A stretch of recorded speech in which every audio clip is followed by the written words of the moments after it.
everyone. Today I'm back and I'm not going to read a book. Today I'm going to review a book that I've just recently finished reading, and it's an amazing book. I'll just say fantastically amazing. Here's why. First of all, because this book has an amazing cover. It's red and it looks very starry, and there has a dog or mutt on it. It's a bred dog between two types of dogs, and at the back you get to know a bit more about the book. Second of all, the reason why I like this book is the plot. Here's why I like this book so much, and I review it as fantastic. But first of all, we'll get to know the author. The author for this book is Ross Welford, and if some of you have read Time Traveling with a Hamster, then you will love this book because it is written by Ross Welford himself, and he is a best-selling author of Time Traveling with a Hamster, though I haven't read that book, but I guess it will be amazing. Okay, let's get into the plot. Not everything, because I don't want to spoil your fun of reading. Okay, so inside this book, The Dog Who Saved the World, there's three main characters. A dog called Mishmash, but though his name sounds like Mismash, even though he's a male, so they call him Mr. Mash. And he lives in a dog sanitarium, a dog center where they protect dogs, and they doesn't put dogs to sleep. You know what that's like. They inject them with a painful poison, kind of so, non-painful chemical that makes the dogs go to sleep, and they never get awake. But they don't experience pain, so that's okay. Okay, so inside this book, there's three main characters. First, the dog named Mr. Mash, a girl named Georgina, but her friends and family calls her Georgie, even though at first her stepmother, Jessica, calls her Georgina by her own name, and her friend, Ramsey, who's kind of from Syria, at least, and he's experienced some trauma, but we don't get to know a lot of his trauma inside this book. We get to know fantasy, and it's amazing. Here's why. Mr. Mash, the just normal dog, was adopted by this family. They're kind of the dog family, except for after her mother died because of cow flu. This is a made-up disease. It doesn't exist, and you will be safe from this. So her dad married another woman called Jessica, and this woman is allergic to dogs. She starts to sneeze dangerously and cannot breathe when she's near to a dog. Just when they have adopted Mr. Mash, and Georgina, or Georgie, I'll call her Georgie, has fallen in love with the dog, and then they have to give back the dog to the shelter. But this shelter is kind of different. They're better than other shelters. This shelter keeps the dog alive. Even if it doesn't get adopted, they don't get to put to sleep. They don't get asleep.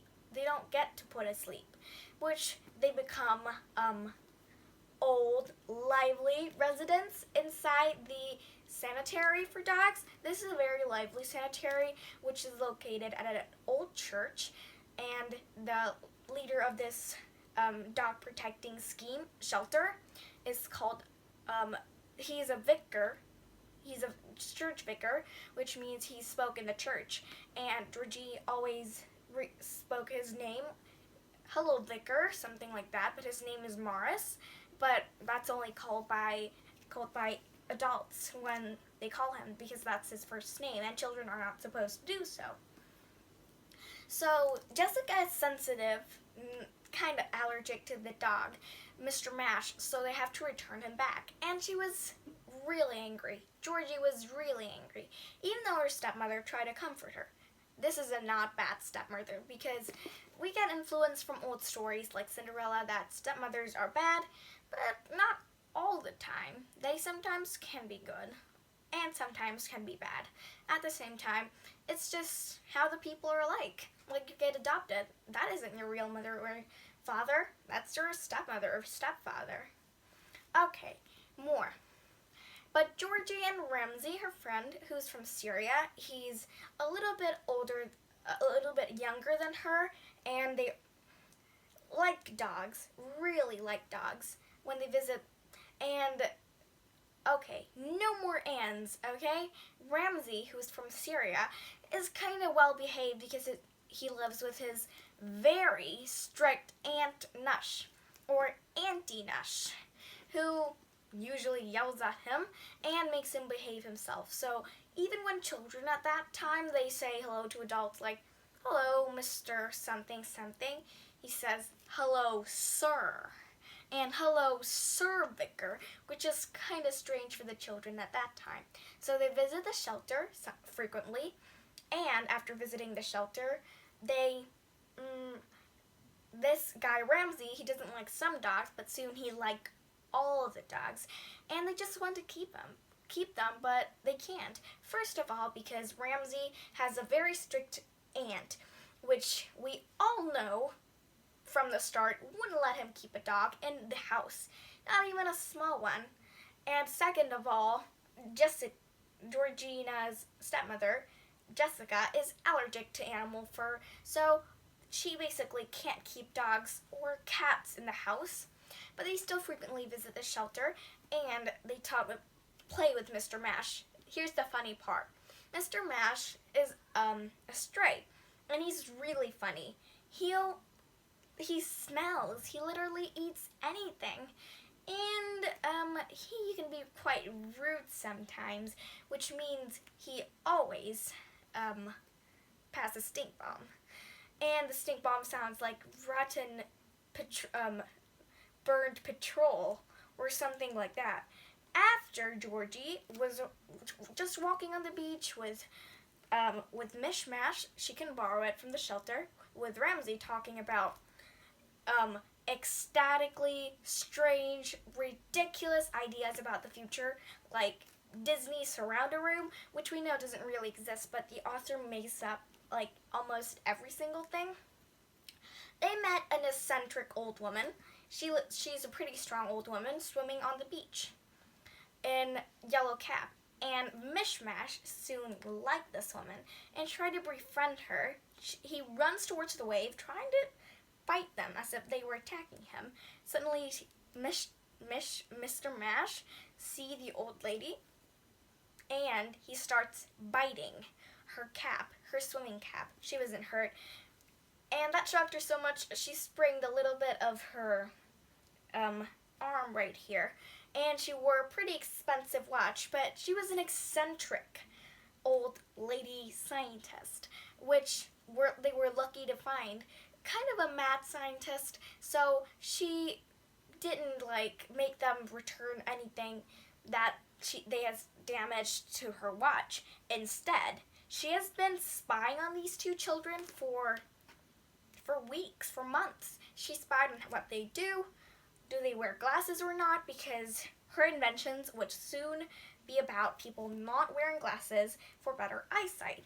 And this woman asked them to meet her at a dome, a building that has a dome called a Spanish City inside her town. So these two just visited her there, and found out that she was a scientist, even though they thought she was just an eccentric old lady. So after finding out that the woman is a scientist, they were kind of shocked to know that this woman was really rich. Like really, really rich, that can hide from anyone. Like when she goes out in public, nobody even notices her. Or they recognizes her because she's a famous person. I'm not going to reveal who she is, but this is a made-up famous person. Okay? She's a tech billionaire with a surname Patterson. So they both search around. They both just follow the lady around the house, looking around her house, looking at bits and bobs, and suddenly they came to a room where all the excitingness inside the story would happen. This old lady invented a machine that we can see the future, like really see the future, and in our own eyes, not like some corny hologram. We can even feel the hologram itself, which is a strange new thing. And this lady asked Ramsey and Georgie to both tighten some type of bicycle helmets on, and they start exploring the room. Suddenly, Georgie was almost attacked by an AI scorpion, which is really strange. You can feel them. Well, you actually doesn't feel them, but you feel that you're touching them. So when she throws a thing or two at the people inside the hologram, it just goes right through them. So these holograms are not real, but this mad scientist made it look so real that they were fascinated. And she asked them not to tell their parents, which were not okay-ish for adults to say to children not to talk with their parents about something and keep a secret, right? So they keep this secret, and they kept going to the mad scientist's house, or rather her workhouse, which she was really rich. So here, they just helped her. They became the test subject for her experiment. And inside this Spanish dome workhouse, something like that, they went through many challenges. And one day, Georgie was suddenly attacked by that AI scorpion, which was becoming smarter and smarter. And she goes through a series of migraines in the hospital. I'm not going to talk about this, but here's the most funny part. When Dr. Pretorius, which is the name of that old lady who is really, really smart and invented the surrounder room, which technique that doesn't exist in real life, but I think it will exist right now. So after she's was hospitalized because of a minor heart attack, this old lady came into hospital, and these two children sneak into there, pretending they were her grandchildren. And then the old lady started asking Dr. Pretorius, started asking lots of strange and unbelievable questions, like, did you feed the cat? Or did you bring any of your mom's lovely biscuit, lovely cookies, which were just made up, but they fooled the nurse. And they made a run out of hospital. They win a lottery ticket, and then they fight to get a vaccine. Because right at the same time they were having all of this fun adventure, a made-up disease, or the canine-related Ebola disease, well, it took the name of Ebola, but it doesn't really exist. So this is called CBE, and this disease started to kill dogs worldwide.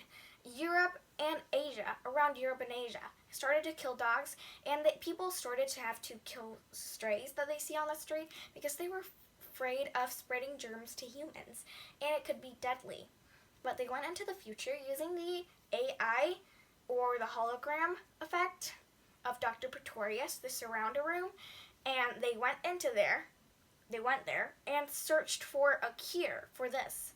Suddenly they found the cure, and the dogs were cured.